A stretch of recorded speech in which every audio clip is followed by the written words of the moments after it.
Alright, so here's an update for my war on the blackbeard algae.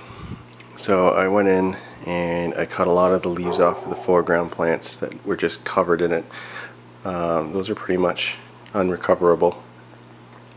Java moss, that's all gone. There's a couple little bits sticking to the wood, kind of like that look. It's only a little bit, so it's nothing too problematic like it was before. I don't think I'm going to get the random Java moss all out throughout the tank like I was getting. That was pretty annoying. As far as the blackbeard algae on the gravel, I try to get rid of as much of that as possible. I mentioned before that the gravel vac won't pick them up. Well, actually that's a lie. It will suck them up, but it won't suck them all the way up the tube.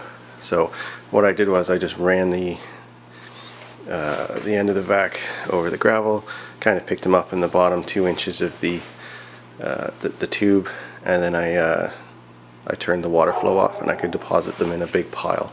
So that's how I managed to get rid of so much of that pretty quickly. The MaxiJet power head's back in there. When I was playing in the foreground plants there, I noticed that there was a lot of like debris building up in there, so I've got it blowing so that there's a lot of water flow going through the foreground. We'll see how that goes. But yeah, there it is. I started dosing with Flourish Excel 2 days ago. I'm putting it in fairly aggressively. I'll make another video once the hair algae starts to change color. It goes a purpley color just before it dies.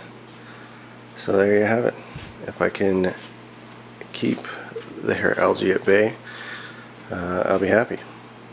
Since I've upped the CO2 a little bit, I've noticed that every evening that the plants are pearling, which is good. That means I'm in the right range for that.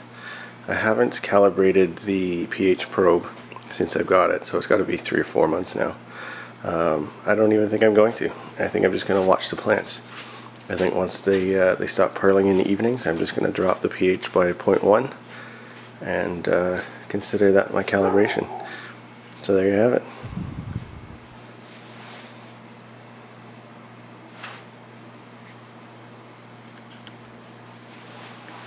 I should also mention that I changed out some of the bulbs a little bit.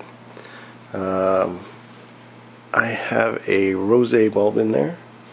I had a 10K bulb in there, and I've got two, I think it's either 6,000 or 6,400 Kelvin bulbs, and it was just looking too green.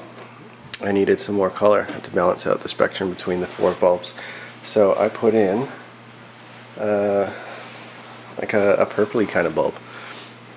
So that's right at the front now, and I like it. The colors are much nicer. The purpley bulb kind of mimics like a Hagen Power Glow, if you've ever used those bulbs. Kind of gives off a nice effect. Brings out the reds and the blues, and I guess the plants can use that as well, that spectrum.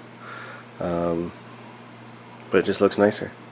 Before I had basically 4 bulbs that were, you know, all about the plants, but as much as I like plants, it's also got to be appealing to look at, so I think this is much better.